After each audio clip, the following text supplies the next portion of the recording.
All right, I'm excited to show you this place. We're looking at a relatively new listing on the market.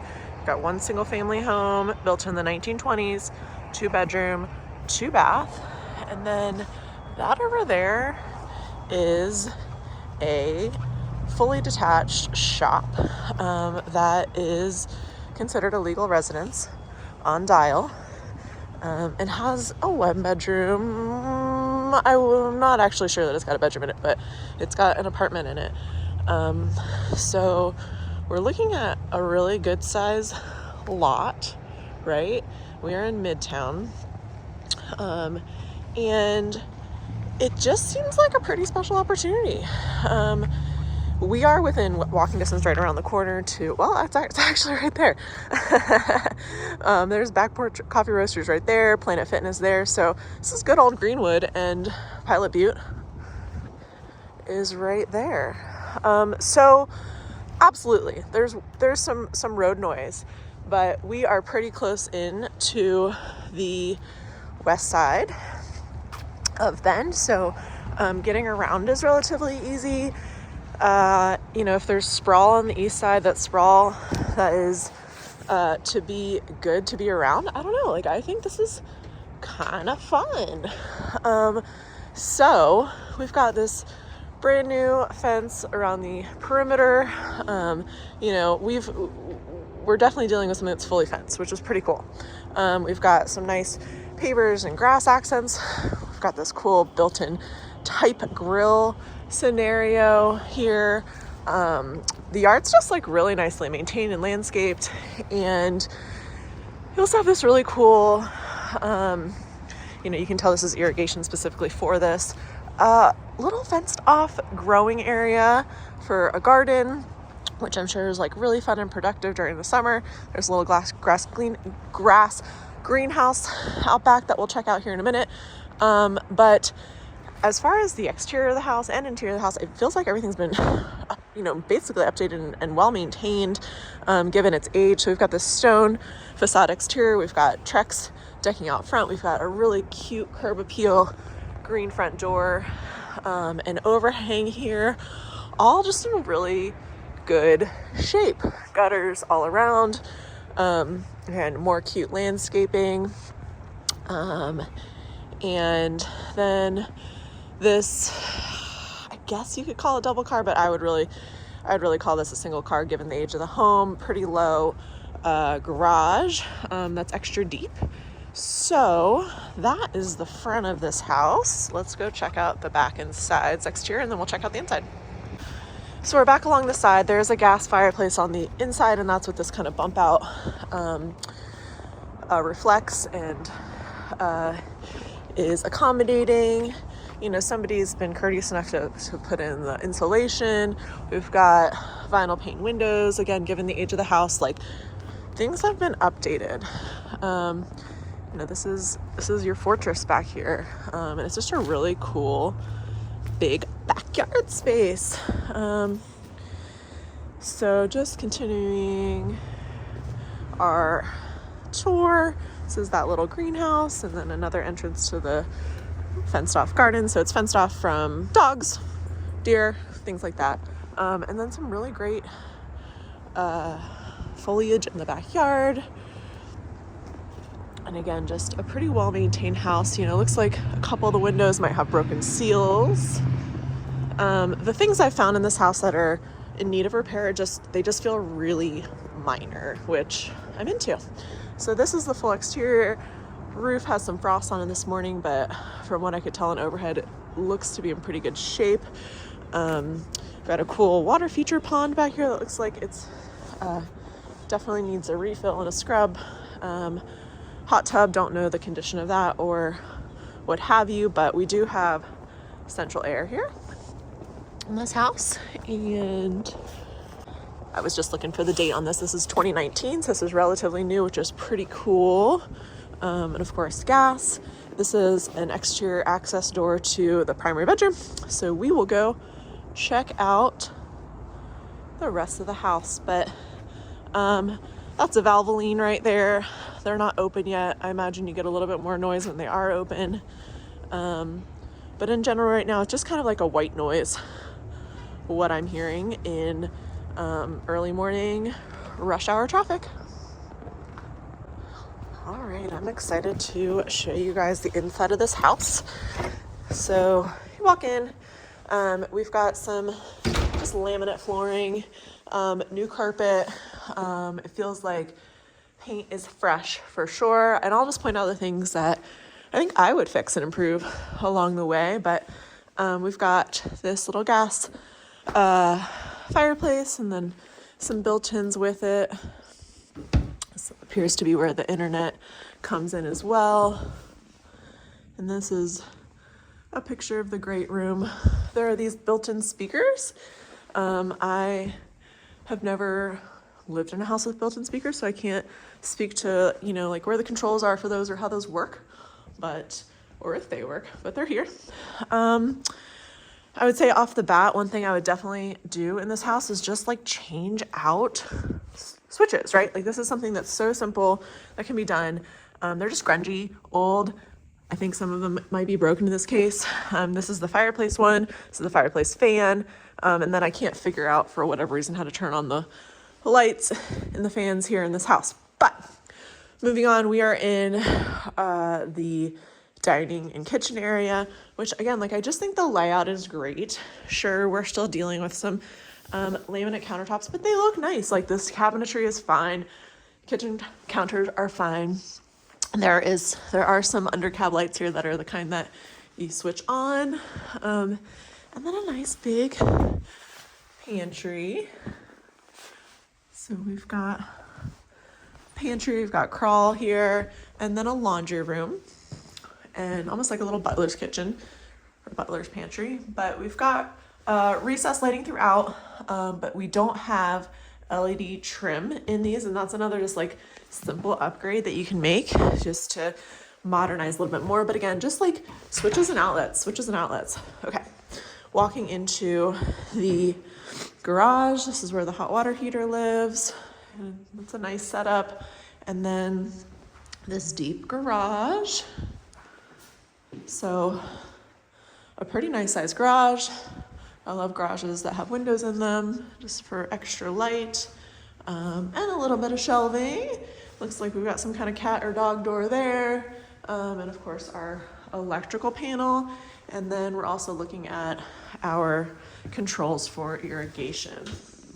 It appears that in this house, the dryer setup is gas.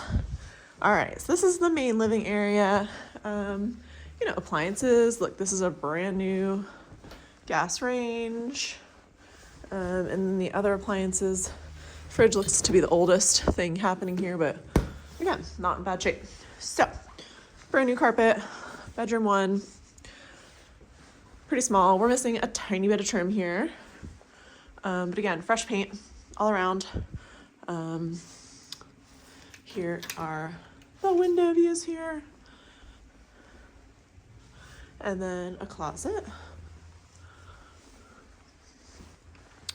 And so we're like 10 by 10, pretty small room. And then we've got first full bathroom. So we go from carpet to tile, some built-in cabinetry, and then fiberglass stall tub. Basic, but clean and functional. And then the primary. And we've got nice lofted, vaulted ceilings in here, reminiscent of the main living area. So, yeah, we've got that exterior access here and a nice size walk-in closet, some wood shelving, and then another full bath. This one, again, tile. And then got the little toilet divider wall. Very similar cabinetry and countertops in here. Some built-in linen storage. Everything nice and clean. And then a fully tiled shower. Maybe not the cutest, but honestly, like, who wouldn't prefer a tile shower over a fiberglass surround one? Like, So you got that going for you. So that's the gist of the main house and the exterior, and we'll go check out that detached garage and apartment. All right, so now this is what is sort of adds the icing to the cake with this house, because you know, a house like this could be priced the way it is already with an unrealistic seller, but you add this on and it all starts to make sense, right? Again, this has so much potential for so many different things, but I really could see this as like the best opportunity for somebody to like live and work at the same time, or just completely rent this out to somebody else and offset your mortgage, doing the Househack thing. This was built in the 2000s, and it does have a separate address, and we've got all this parking, of course. It goes, you know, all the way around the back of the building as well. And just all this extra room for this particular outbuilding. Now, the way in which it's set up and built is a little funky, but again, I think just keep an open mind and opportunity here. That's a little smoker. There's, you know, this again, like this would be just like the perfect man shop, right? Like you've got places to put your lumber, you can smoke your meat, and do your work, right? So this is the lower level of the shop. And oh man, didn't even see this before, but we are back to the 80s and 90s with our cassette tapes. We've got a TV set up in here, a workbench, and even a phone. That's fun. So we've got 2-car garage in here. We've got a, that looks like a pellet stove to me, something electric. We've got 2 hot water heaters, one I'm guessing that serves downstairs and one that serves upstairs.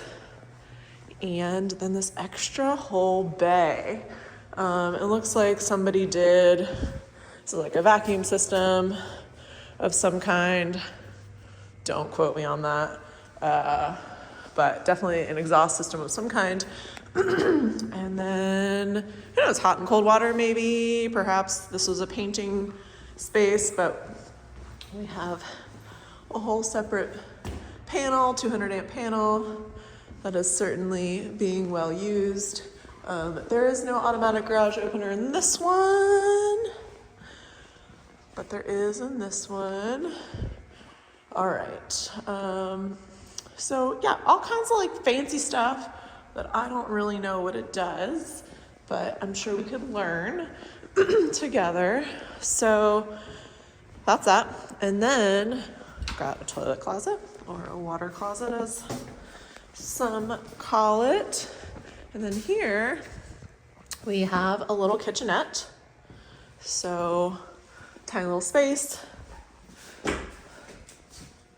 Oh, we're probably looking like, sorry if I'm making you dizzy, like 8x8, 8x5, something like that. No, like 8x10. Anyways, and then a shower space. So you've got the full bathroom really exists down here. And then there's a little kitchenette upstairs. So if it were me, I'd probably be trying to figure out a way to connect the top and bottom without going outside.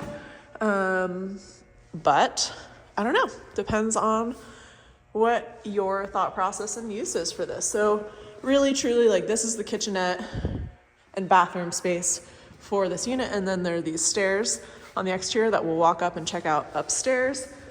Just while I've got you, some afterthoughts on the main house. The only other things that I noticed while we were in there are floors in some spots were a little squeaky, which I think is potentially to be expected for a 1920s home. And then some of the hardware, like handles, doorknobs, things like that, were a little loose. Okay, so the sketchiest part of this whole building, I think, are these stairs. I don't feel super confident in them, but definitely functional. You get up here, you've got a nice green matching door to your primary house. Walk in, and It's kind of 2 degrees of separation. Definitely the lights in here need some updating, some new trim for sure. Some of them are dead. There's a little dishwasher up here and a sink. So really, in terms of water up here, running water and plumbing, this is it. The rest is space, workspace, sleeping space, living space. We've got electric cadet heaters here. This looks like, our data comes in over here. We do have a little skylight here. Definitely not a ton of windows or natural light in this space. And then another like giant room. Lots of outlets, electric heat. 2 of them in here. A couple crawl space accesses there. And then looking into the roof of the primary house that we toured earlier, and the backyard and front yard. So this is a little, little empire here. You can build a work from home, live from work, house hack, multifamily, lots of options here. And one of the greatest pieces of the way this is permitted and set up is the fact that it is 2 residences, which would, according to a lender, technically make it a multifamily. And this place should qualify for that wonderful 5% down owner-occupied multifamily loan. So give us a call. Let us know how you want to use this, and we will get you in.